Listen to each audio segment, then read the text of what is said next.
Ozil, pourquoi Ozil?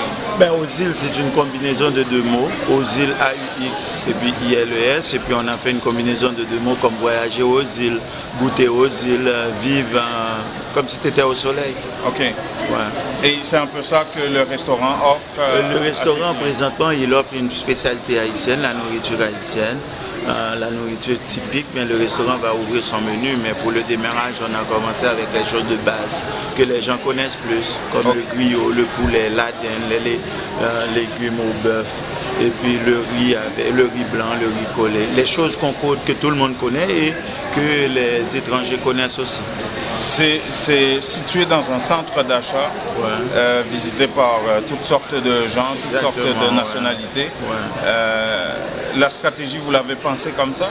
Mais bien sûr, rentrer dans le centre d'achat, c'est parce qu'on veut vendre la nourriture haïtienne aux étrangers, faire plus connaître ça.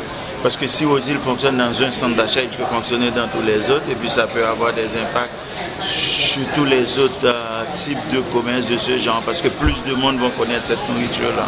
Il y a beaucoup de gens qui ont mangé juste par curiosité, pour goûter, et puis ils reviennent.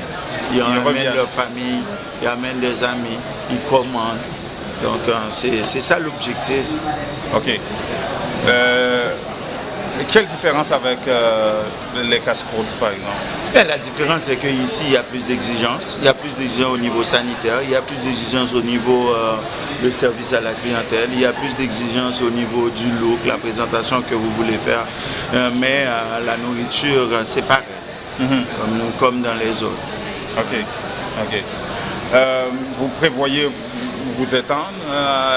On ne sait pas pour le moment. La première chose qu'il faut faire, il faut faire fonctionner celui-là. Une fois que celui-là fonctionne, on verra. Le marché va décider si on doit ouvrir d'autres ou pas. Et comment est l'expérience depuis 3 semaines? Là, depuis 3 semaines, on pense que la réponse est très bonne. L'important, c'est que les gens qui mangent, ils nous reviennent. Et puis, comment ils amènent leur famille. Surtout les gens qui n'ont jamais goûté cette nourriture-là, ils trouvent que c'est une nourriture qui est consistante. Quand ils achètent pour $10, $12, ils trouvent que c'est un $10 bien investi. Vous parlez d'un concept resto minute. Or, la cuisine haïtienne, c'est une cuisine lente. Effectivement, on a comparé le temps d'investissement par rapport aux autres qui sont là. Si on regarde, nous, on doit arriver 2 heures à l'avance pour faire la préparation de la bouffe, alors que les autres restaurants arrivent quasiment en même temps que la clientèle. Mais on doit investir ce temps-là pour préparer. C'est de la bouche qui sont faites dans la journée même. Le resto minute dans le sens que les gens ne restent pas. Toutes nos casse-croûtes qu'on a un peu partout, c'est des resto minutes. Ouais. Parce que les gens arrivent, ils prennent le plat et puis ils partent. Voilà. C'est dans ce contexte-là qu'on dit resto minute. Voilà.